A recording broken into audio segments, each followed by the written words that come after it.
empezar a grabar y hacemos como un resumen de lo que estuvimos hablando hasta ahora. Estuvimos hablando del concepto de ironía trágica a partir de una pregunta de una compañera sobre las señales estas que se mandan y que los personajes parecen no entender. Entonces desarrollamos un poco el concepto de ironía trágica, que igual ustedes lo tienen desarrollado en la clase grabada.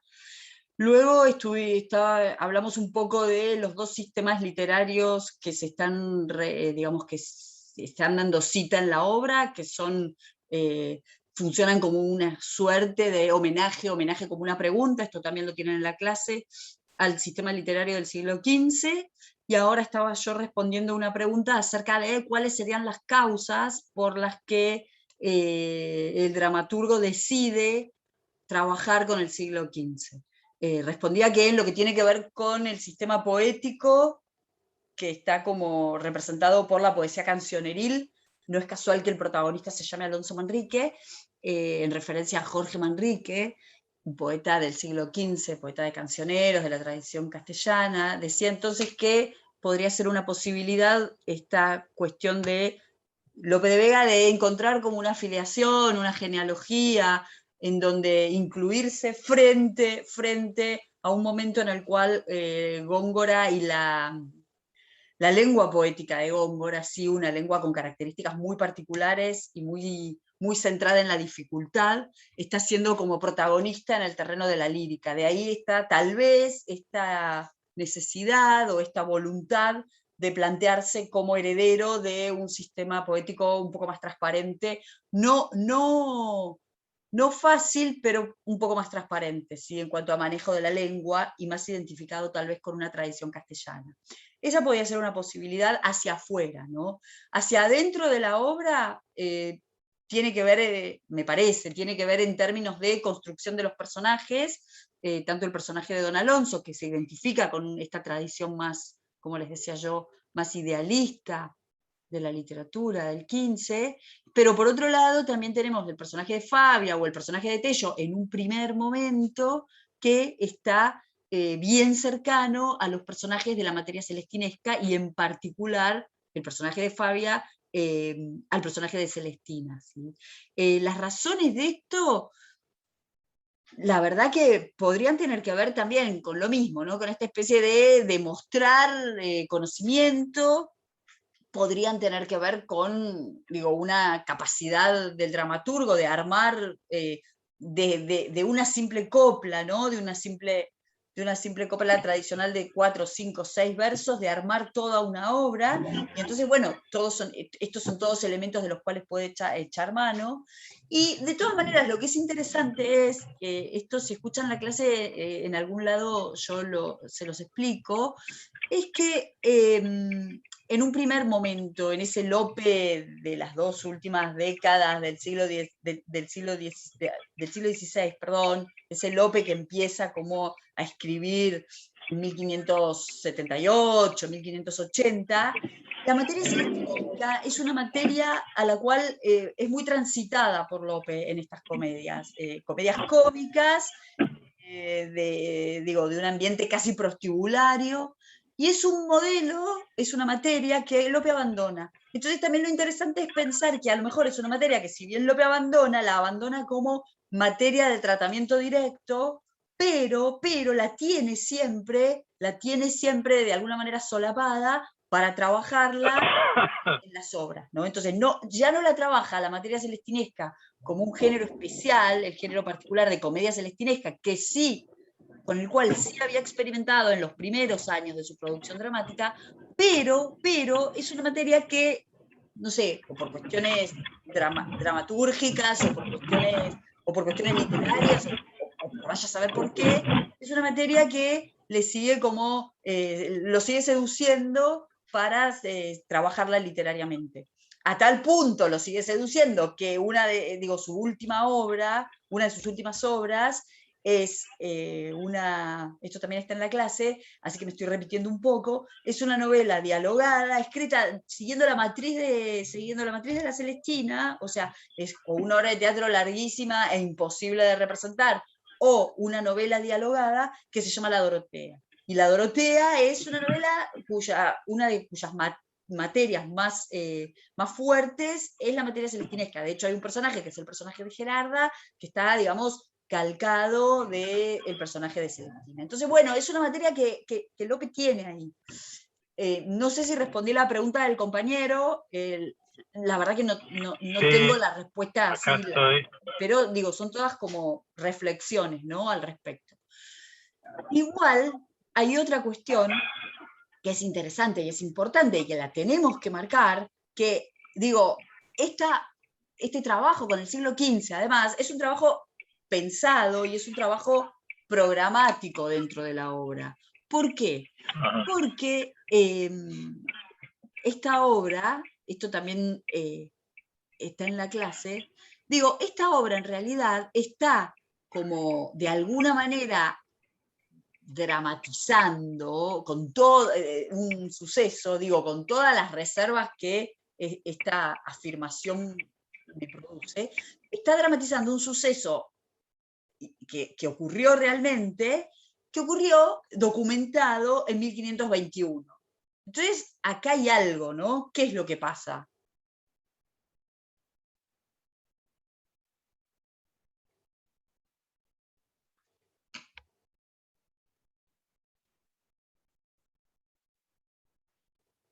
¿Qué les parece?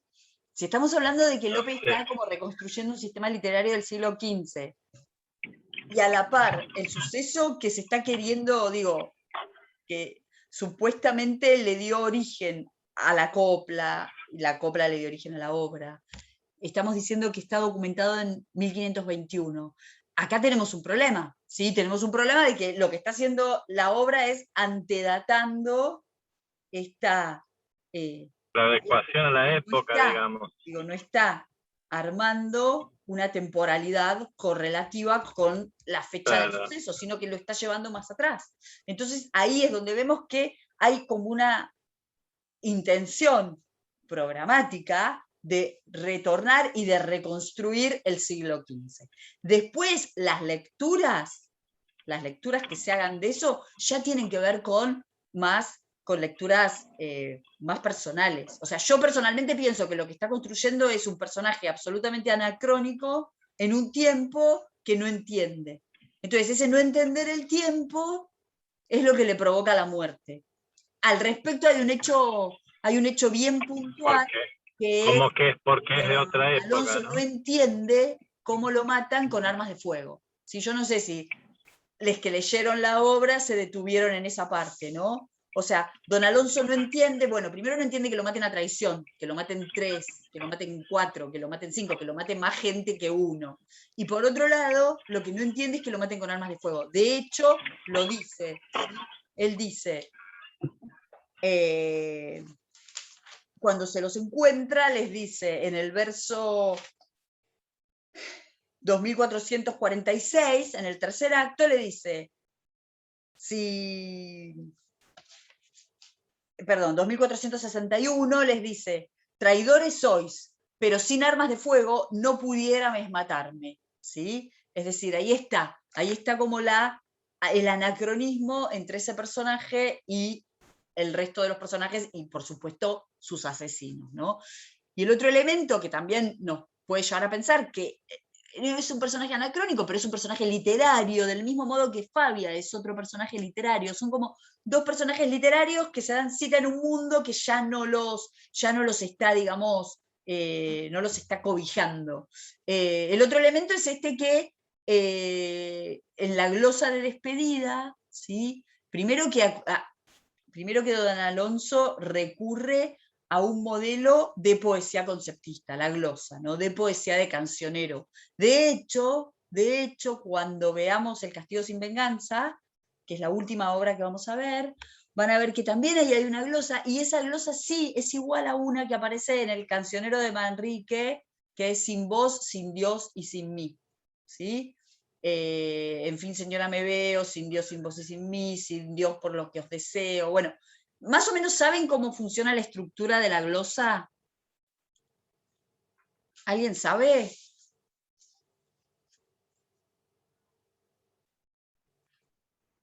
No, no.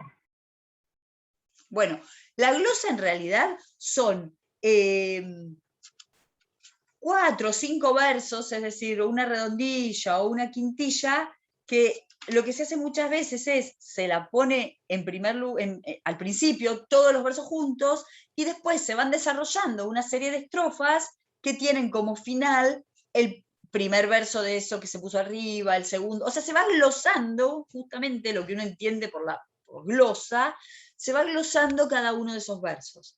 En este caso, por ejemplo, fíjense que la glosa es la despedida del caballero en el tercer acto, que se despide frente a doña Inés y ocupa del verso 2177 al 2227.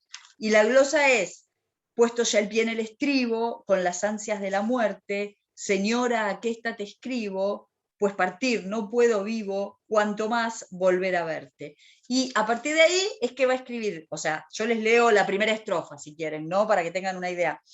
Don Alonso dice: yo lo siento y voy a Olmedo, dejando el alma en Medina. No sé cómo parto y quedo, amor la ausencia imagina. Los celos, señora, el miedo, así parto muerto y vivo, que vida y muerte recibo. Mas qué te puedo decir cuando estoy para partir, puesto ya el pie en el estribo. ¿Entienden? Y entonces así sigue, otra estrofa va a terminar con las ansias de la muerte, y así va a funcionar la glosa. Es decir, hay una labor poética detrás de la glosa, ¿sí? Entonces, la despedida de Don Alonso se puede pensar como otra de esas incrustaciones líricas que tiene el caballero, ¿sí? Incrustaciones líricas que en general van por este lado. Fíjense que acá está como estructurado entre la idea otra vez de la muerte, la vida, el amor, la muerte, ¿sí? Es decir, está estructurada la glosa como está estructurado el personaje de Don Alonso. Por eso también decimos que Don Alonso, o sea, se puede pensar como un personaje literario, ¿sí? Bien, no sé si quieren preguntar algo.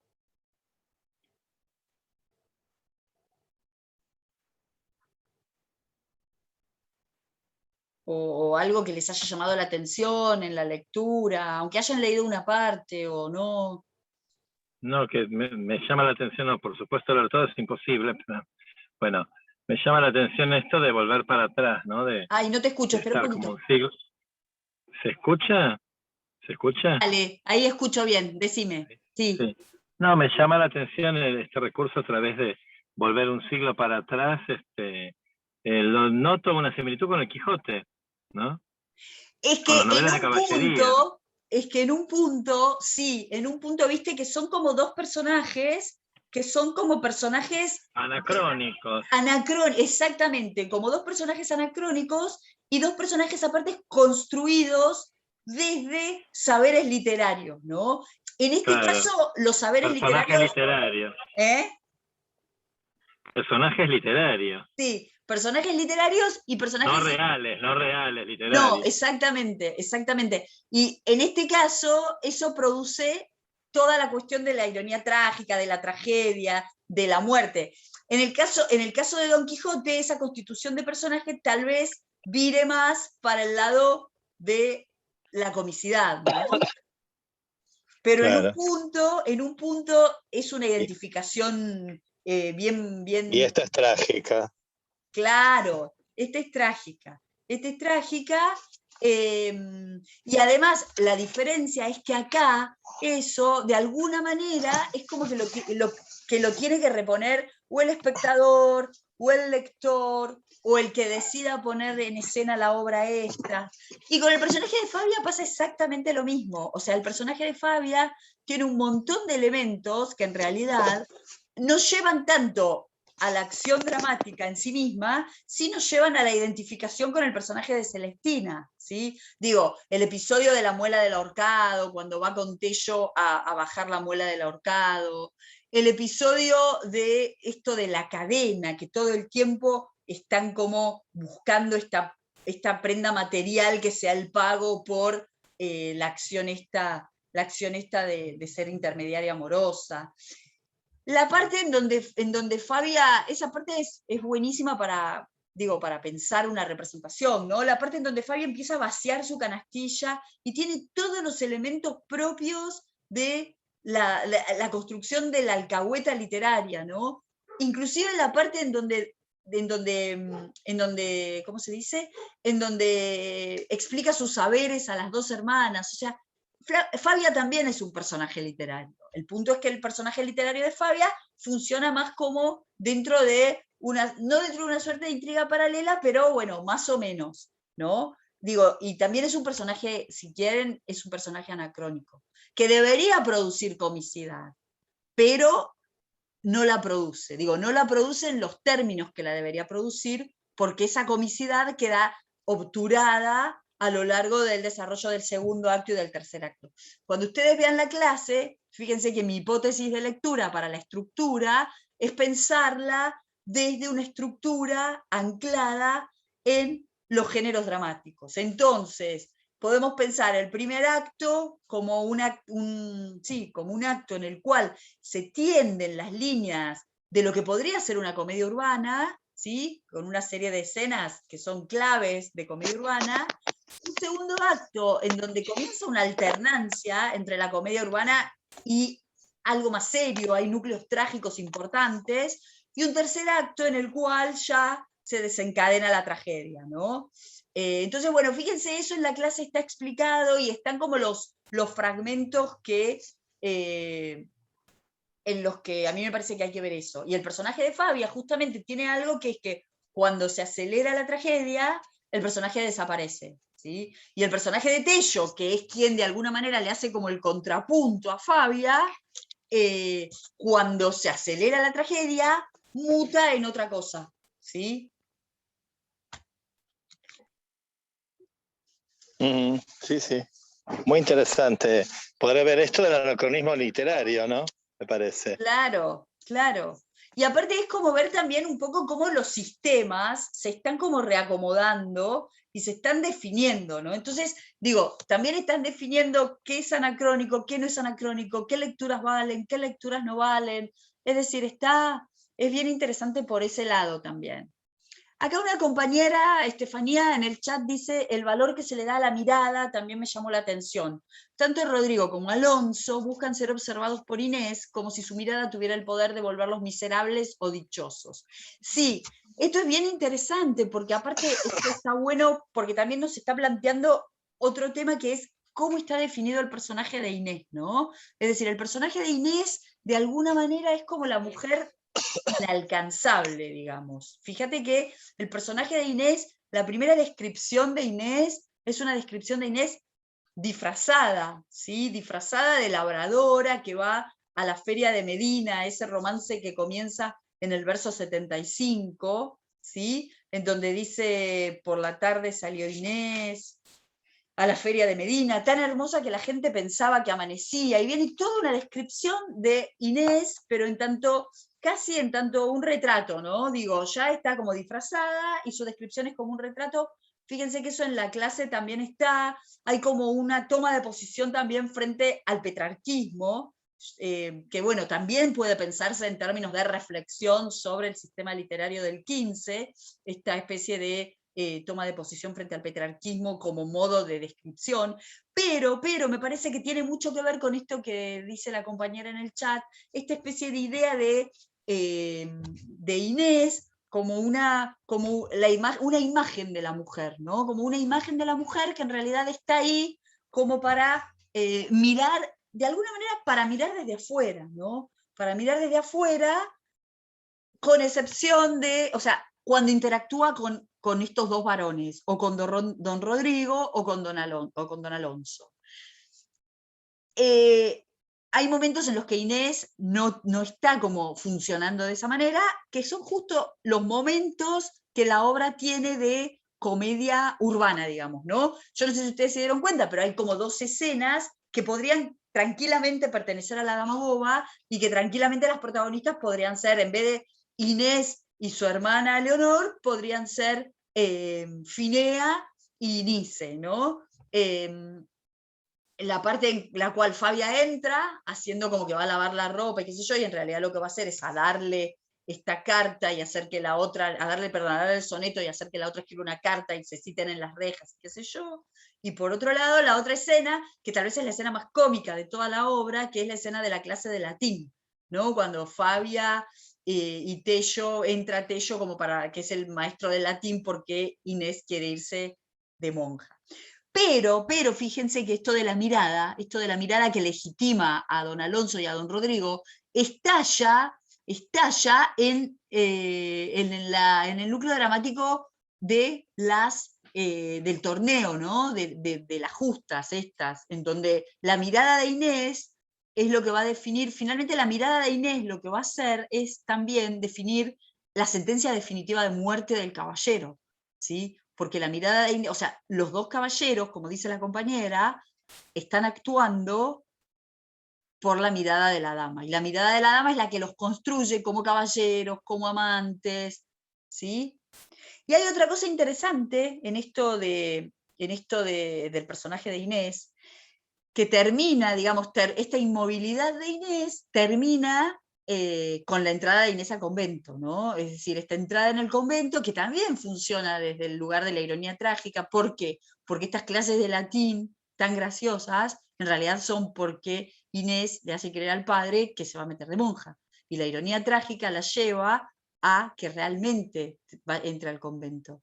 Pero está bueno porque además la imagen de la mujer entrando en el convento es como la clausura definitiva a esa inmovilidad que planteaba la compañera. O sea, no sé si lo planteaste en esos términos o lo planteaste al revés, en términos como de personaje poderoso. O sea, yo entendí como que lo planteabas así, ¿no? Como una mujer que está ahí casi en un retrato y cuya mirada sirve para legitimar. Ah, pensé lo mismo. Bueno, bien, entonces. Está. Claro, y además,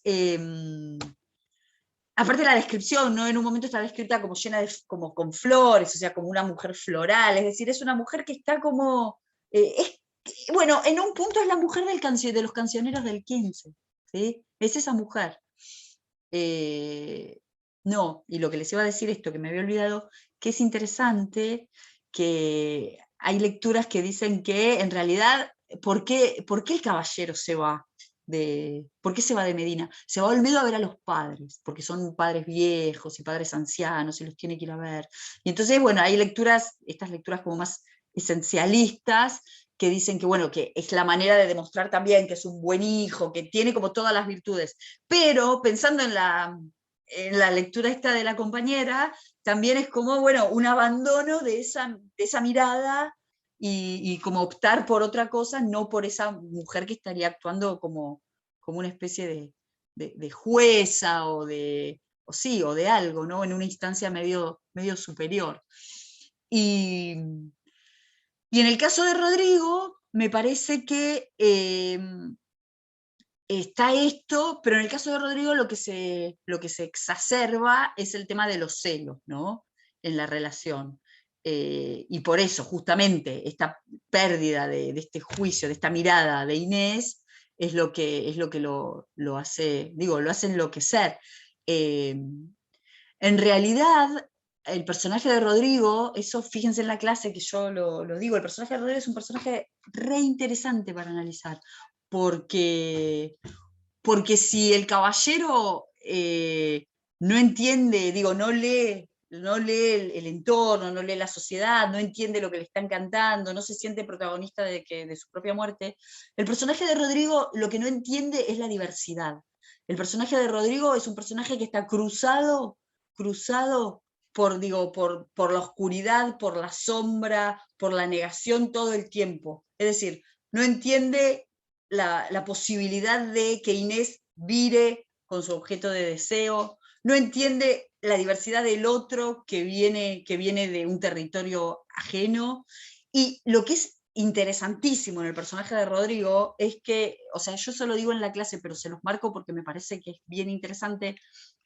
Bueno, tiene mucha participación en endecasílabos, y habla mucho en endecasílabos, con lo cual se le quiere dar esa gravedad, y primero habla en tercetos encadenados, pero después habla en octavas. Y cuando habla en octavas, ¿sí? Que va entre los versos 2304 hasta el verso 2330 y 40, además de decidir que va a matar a don Alonso y todo, lo que hace es reinterpreta todo lo que pasó a lo largo de la obra, lo reinterpreta todo en clave trágica. Es decir, esa escena que yo recién les decía, que era lo más,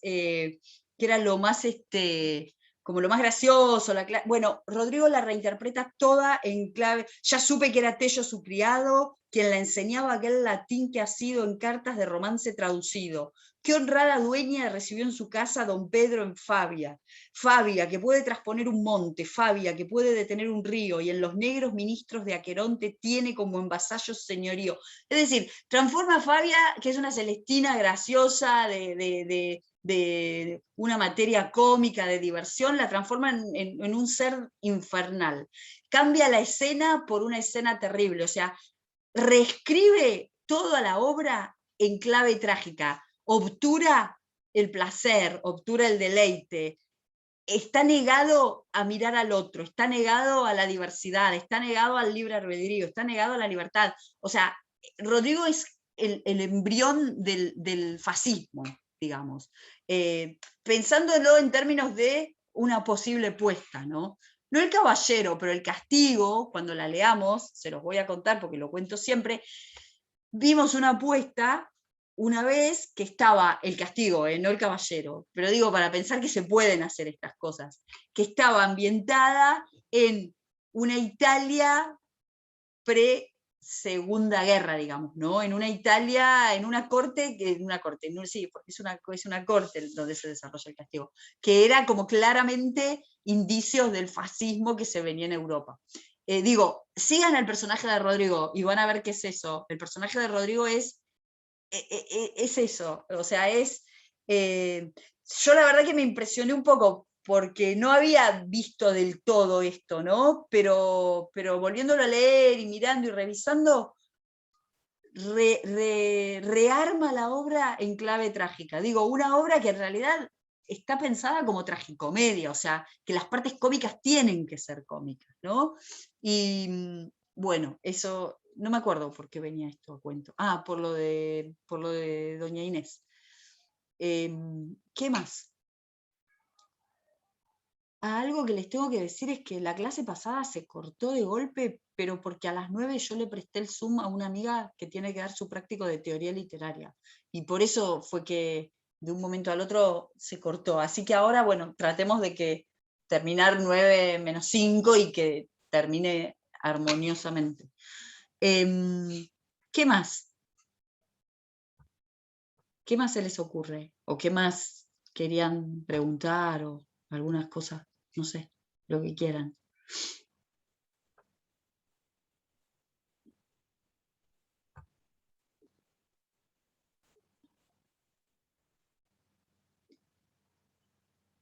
Bueno, es una obra que tiene muchas partes líricas incluidas, eso ustedes lo tienen en la guía de prácticos, o sea, ese es otro tipo de experimento, ¿no? Porque no solamente está la glosa, digo, donde tenemos la percepción de esta poesía cancioneril, también van a tener un soneto, van a tener un romancillo, bueno, tienen una serie de lugares en donde se ve que también hay un interés por pensar la lírica, ¿sí? Yo creo que en todas las clases que subo me detengo un poco en esto, porque justamente, porque el problema es que para nosotros está todo en verso, ¿no? Pero bueno, no es lo mismo,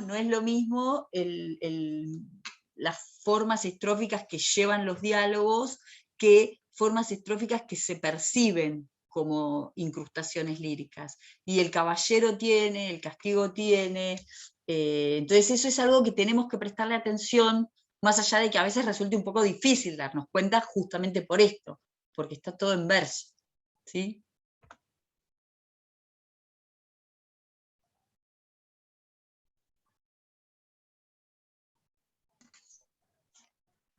¿Algo más?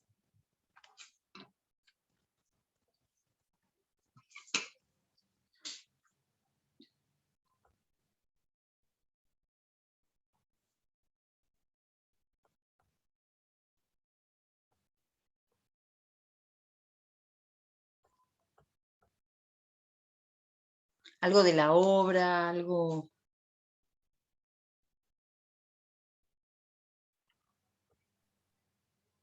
Yo no sé si qué tan relevante sea, pero a mí me llamó la atención cuando Alonso escucha al labrador cantar y que llega a la conclusión de que cuando le menciona a Fabia, llega a la conclusión de que es como una señal de su amada diciéndole que no se vaya. No, no entendí bien cómo es que llega a esa conclusión.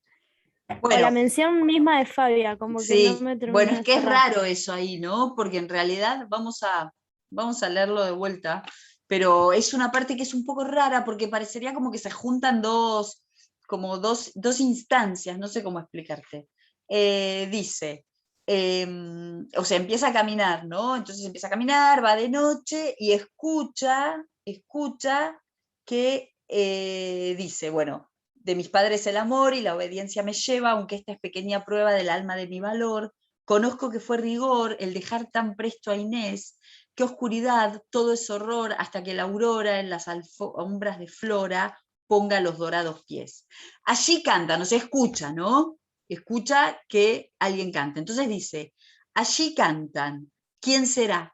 Mas será algún labrador que camina a su labor. O sea, la primera interpretación es como una interpretación supuestamente, bueno, como verosímil hasta por ahí nomás, porque hay una oscuridad y es raro que un labrador esté caminando en la oscuridad a su labor.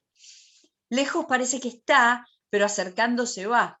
Pues cómo, lleva instrumento y no es rústico el acento, sino sonoro y suave. Qué mal la música sabe si está triste el pensamiento. Entonces dice, canten desde lejos y véngase acercando la voz, que de noche le mataron al caballero, la gala de Medina, la flor de Olmedo. Cielos, ¿qué estoy escuchando? Si es que avisos vuestros son, ya que estoy en la ocasión, ¿de qué me estáis informando? Volver atrás como puedo, invención de Fabia es, que quiere, a ruego de Inés, hacer que no vaya a Olmedo. O sea, lo que hace ahí es poner como una supuesta razón, ¿no? Como un supuesto razonamiento, que en realidad es un razonamiento que no es tal, porque es casi como un disparate esto, ¿no? O sea, uno puede pensar, bueno, es un ardid más de Fabia, como tantos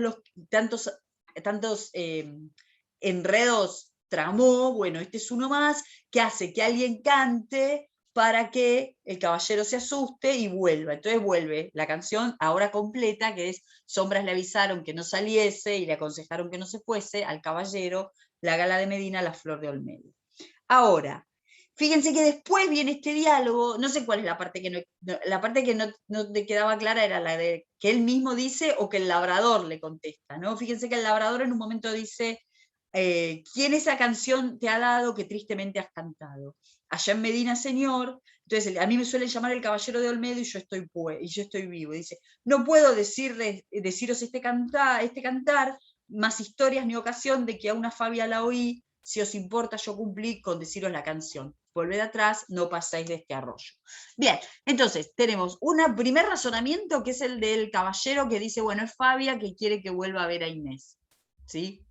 Y por otro lado, tenemos este diálogo en donde el labrador le dice, no, yo oí esto, son unas canciones que oí decir a Fabia, que en algún punto podrían corresponderse con eso, pero ¿qué es lo que pasa? O sea, ¿cuál sería como la confusión o lo que no termina de quedar claro? Que la canción se trata ya del caballero muerto. Entonces, acá es donde tenemos el problema, ¿sí? Es un aviso infructuoso. Es un aviso que lo único que hace es, fortalecer la cuestión de la ironía trágica. Y es un aviso que lo único que hace es justamente, de alguna manera confirmar, de alguna manera, el carácter de Fabia que aparece acá, ya aparece casi como bruja, ¿no? Como posterior a lo que pasó. O sea, como con una información posterior a lo que pasó. De todas maneras, este recurso de que los personajes se escuchen en canciones sobre lo que les pasó o lo que les va a pasar, es un recurso dramático bastante utilizado. Por ejemplo, generalmente pasa cuando las obras de teatro tienen como origen estos cancioncitas tradicionales, ¿no? De hecho, Calderón, por ejemplo, escribió una obra que se llama La Niña de Gómez Arias, en donde pasa eso también. hay alguien perdido en la está perdida en la montaña y escucha que cantan la canción de lo que le va a pasar.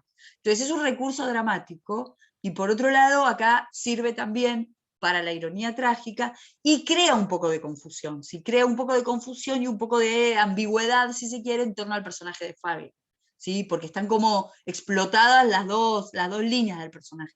El personaje en su vertiente más de intermediadora, de Celestina, y el personaje más en su versión de bruja. Entonces, se puede pensar que por un lado tenemos el personaje en su vertiente más cómica, y el otro lado el personaje en su vertiente más trágica, en la presencia esta. Como sea, don Alonso no entiende ninguna de las dos cosas. O sea, como sea, las dos cosas contribuyen para la construcción de la ironía trágica. O sea, no le sirve de aviso, porque no se vuelve, ¿sí?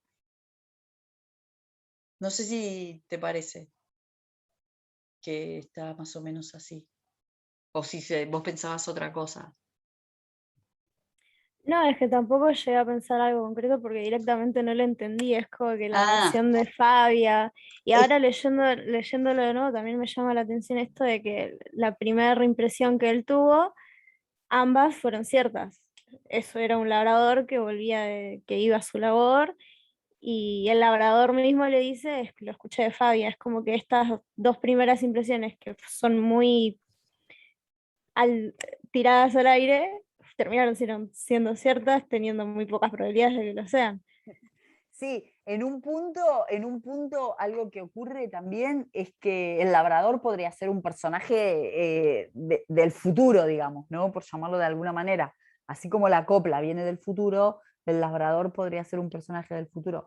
Igual algo que tenemos que pensar es que eso no sé si lo dije en la clase o no, que dentro de este gran experimento que está haciendo Lope, uno de los experimentos, una de las ay, perdón, una de las cosas sobre las que está experimentando es sobre cómo construir la tragedia, ¿sí? Cómo construir un tipo de tragedia que no siga del todo las reglas de la tragedia clásica. Fíjate que no hay coros, fíjate que de alguna manera no hay un héroe trágico, y hay elementos que sí, hay elementos que recupera, que hay elementos que recupera de la tragedia clásica, pero que los recupera, entiendo, pensando un poco más, no tanto en Lope tal vez, pensando un poco más en Calderón, que los recupera de la tragedia clásica porque son los que tienen que ver con la posibilidad de las decisiones de los personajes, ¿sí?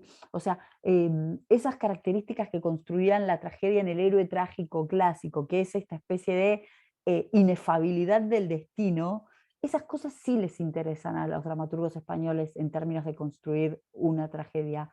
¿Por qué? Porque le plantean el problema del libre albedrío, ¿sí? Le plantean el problema, de alguna manera le plantean el problema de la predestinación y del libre albedrío. Entonces, ahí eso tampoco lo tenemos que perder de vista. Digo, no tenemos que perder de vista que no tienen una fórmula para escribir tragedia, y entonces justamente estos lugares, en donde, o sea, saben lo que no quieren, ¿sí? Saben que no quieren un coro. De hecho, podemos pensar que este labrador puede funcionar a la manera del coro de la tragedia griega, ¿no? O estas coplas pueden funcionar a la manera del coro de la tragedia griega, pero no son eso, son otra cosa. Entonces ahí tenemos como también un experimentar sobre si yo, a ver, si yo estoy, digo, estoy como con una programática de no respetar las reglas aristotélicas. Si durante 10 años, 15 años, 20 años, eso me llevó al éxito como dramaturgo, ¿qué hago cuando quiero escribir una tragedia? ¿Cómo hago? Entonces, bueno, hay cosas que se dejan de lado, pero hay otras que no. Entonces, tipo, esto me parece digo, el personaje entrampado en un haz de signos, en un haz de relaciones, en un haz de cosas que lo van a llevar a un destino inexorable y marcado y todo, es un motivo para reflexionar y para ver cómo desde ese motivo se construye lo trágico. Y en ese punto me parece que ahí eso se rescata porque tiene mucho que ver con esta otra problemática del hombre barroco, ¿no? Que es esto de la predestinación y del libre albedrío. No lo vemos directo acá, no lo vamos a ver en El Castigo, pero cualquier obra de Calderón, de las que se llaman tragedias, tragedias filosóficas se llaman algunas, que lo quieran ver, lo van a ver. El ejemplo paradigmático es la vida de sueño, ¿sí? Acá Estefanía escribe, en relación con lo que antes consulté, en unos versos antes del cierre del segundo acto, Tello le dice a su amo sobre Leonor o sobre Inés: de ser amado eres digno, que muchas mujeres quieren porque ven querer, la buena fama es lo que vuelve... Espera, para que vamos a los versos y me detengo acá en la pregunta. A ver, esto es antes de que vea el sueño. La buena, de ser amado eres digno. Acá tiene que ser, espera. Sí, acá. De ser amado eres digno, que muchas mujeres quieren porque ven querer. Que siendo un hombre querido, de alguna con grande afecto, piensan que hay algún secreto en aquel hombre escondido y engáñanse porque son correspondencias de estrellas. En relación con Leonor, sí, está bien. Le dice a su amo sobre Leonor que tiene como envidia, ¿sí? Envidia de tanto amor, porque se daba a entender que de ser amado es lindo, que muchas mujeres quieren porque ven querer. O sea, ¿la buena fama es lo que lo vuelve deseable? Sí, la buena fama en general, la construcción esta que se hace, sí, sobre Leonor está. La buena fama que se hace en términos de construcción del personaje, ¿no? La buena fama que lo construye en tanto amante ideal, digamos. Y además, la otra cosa que tenemos que pensar es que Leonor está inserta en el otro sistema, ¿no? Está inserta como en el sistema de don Rodrigo, de don Fernando, en el sistema que, si no irrumpiera allí el personaje de don Alonso, ese sistema se resuelve, digo, como una intriga de comedia urbana, ¿no? Entonces, es como la mirada desde el otro sistema a este don Alonso que parecería ser el amante perfecto, ¿sí? Por su fama. Fíjense que además hay otra cosa de esto que vos preguntás de la fama, que no solo lo construye como amante, a envidiar, digo, en el caso de Rodrigo también está funcionando esto de la envidia y de los celos a partir de, ahí no tanto de la fama, sino de que está enamorado de la misma mujer, que la mujer corresponde a don Alonso, de la valentía. ¿Sí? Recuerden que la afrenta, digo, donde sella el lugar donde Rodrigo decide ya matarlo es cuando don Alonso le salva la vida, ¿sí? Siguiendo los códigos caballerescos. Entonces, viene por ese lado y... Ah, sí, me olvidé lo que estaba diciendo, pero ahora me acordé. Y la otra cosa, que la fama también está construida como hombre de Estado, ¿no? Porque fíjense que el rey le promete este cargo, que finalmente nunca llega porque se muere, pero se lo promete justamente por la fama del caballero. Entonces la fama es lo que lo hace, lo que lo hace como lo completa en todos los ámbitos, en su ámbito de hombre público, en su ámbito de hombre privado, en todos sus ámbitos, ¿cómo se dice? En todos sus ámbitos de construcción de personaje.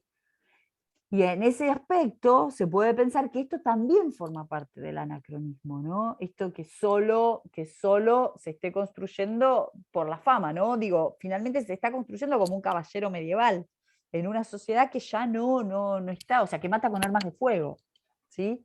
Por pensarlo de alguna manera. No sé si te respondí.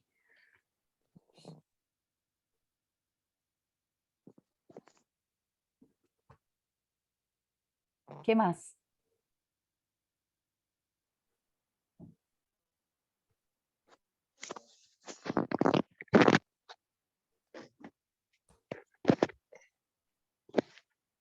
¿Algo más?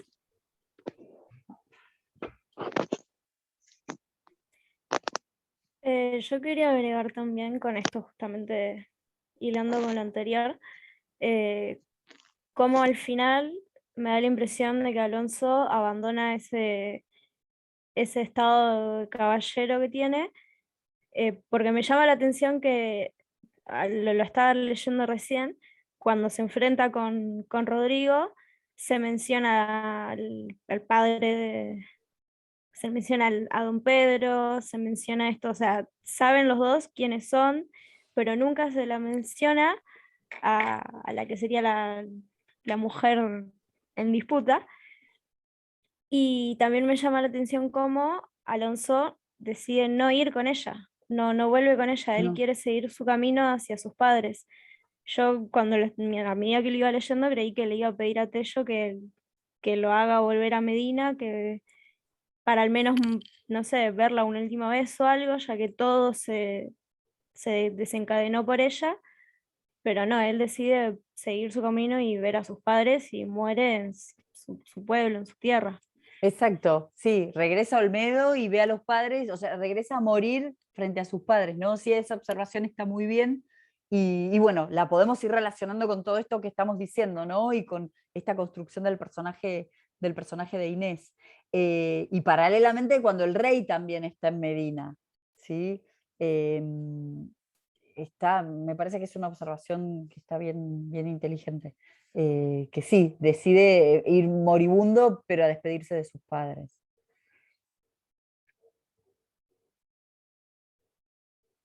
¿Qué más?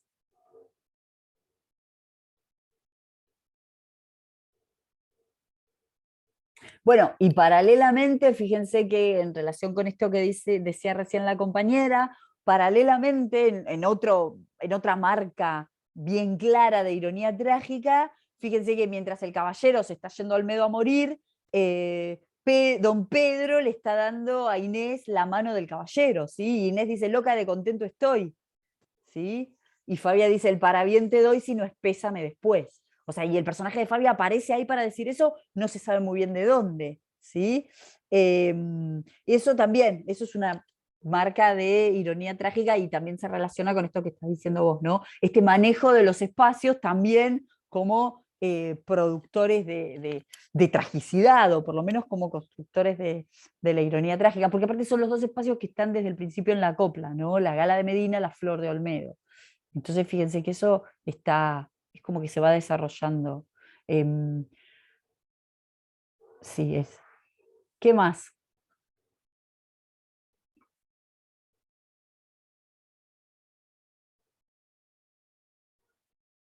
¿Algo más?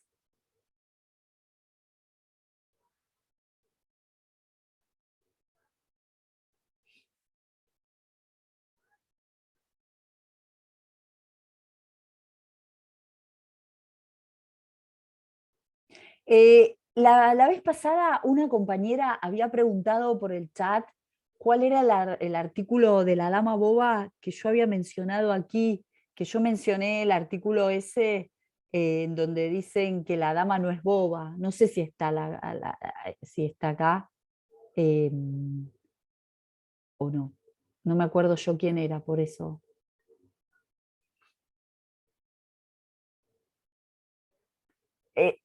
Camila, acá. Era el artículo este de por qué la dama no es boba, que la dama es boba, ¿no? Que no es boba ¿Cuál desde es? el principio, ¿sí?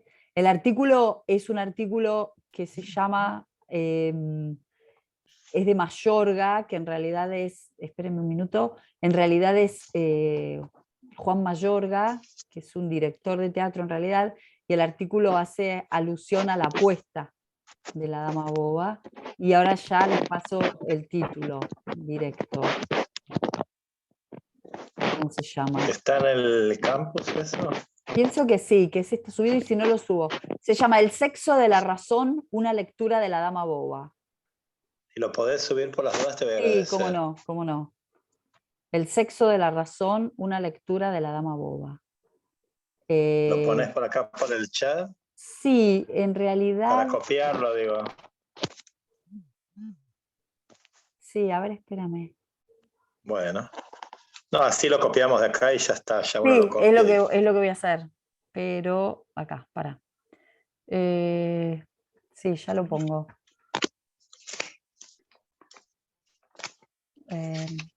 Ay, qué pavota. Sí, ya voy, perdón. Lo paso por acá. Bueno, ¿algo más?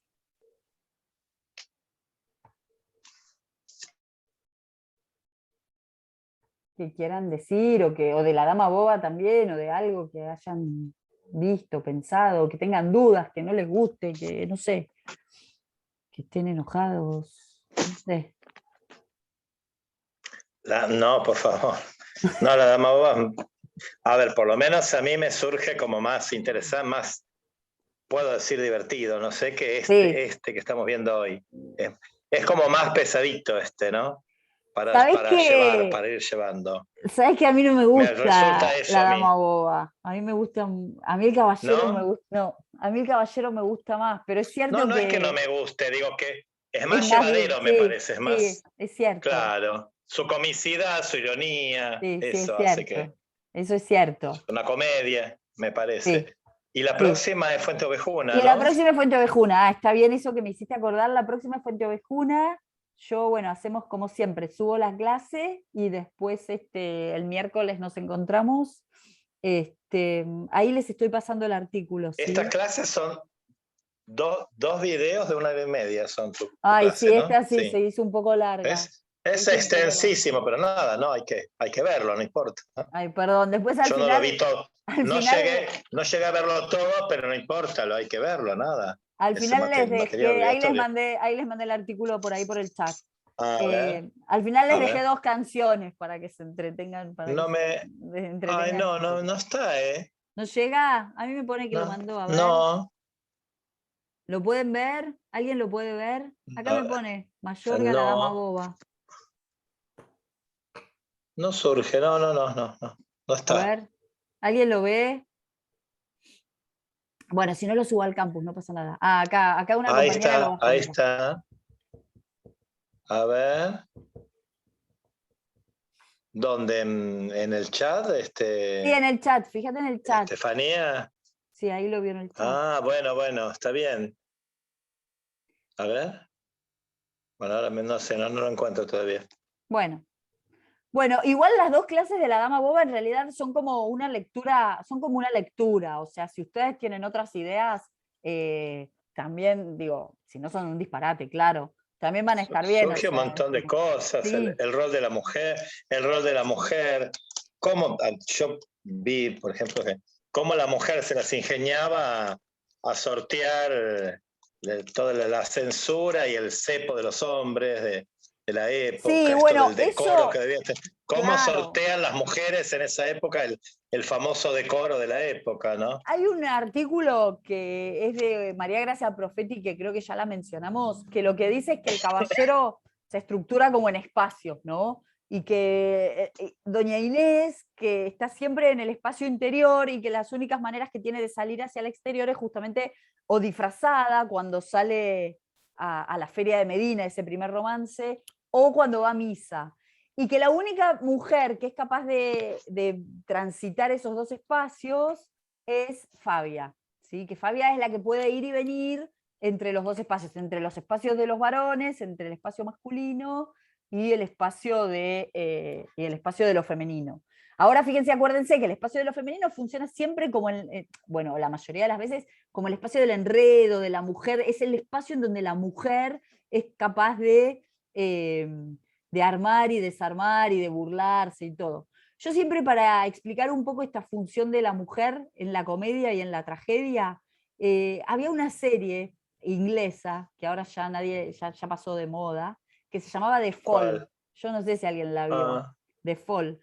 Y No, fíjate, bueno, hay un diálogo que es excelente en The Fall que dice, en un momento dice, las mujeres, los varones de las mujeres tienen miedo que los burlen y las mujeres de los varones tienen miedo que los maten.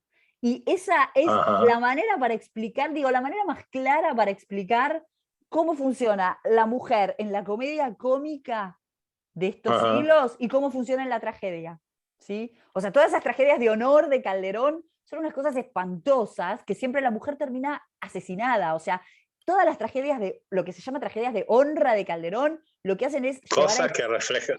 llevar No ese hacía un más que reflejar la femicidio. realidad, ¿no? Sí, claro. Seguramente no hacía más que reflejar la realidad de la Y época. en un punto sí. Pero bueno, Terrible. qué sé yo, hay mucho para pensar y después siempre, lo que tiene de bueno el teatro es que siempre están las puestas que, bueno, van para el lado de donde quiera llevarla su director, de donde quiera llevarla el momento de recepción, de donde quieran llevarla, ¿no? Eso es lo bueno que sigue teniendo el teatro. Así que bueno, se va a cortar, así que prefiero despedirlos. Gracias. Muchas gracias. Cualquier duda me escriben, vean las clases y cualquier duda me escriben, ¿sí? Bueno, Así que bueno, A buenas ver, noches. no cortemos, a ver si... Ahí está. No, nada, ya está. Nada, ¿ya está? Bueno, dale. Que tengan buena gracias, semana. Chao. Chao, chao. Hasta luego.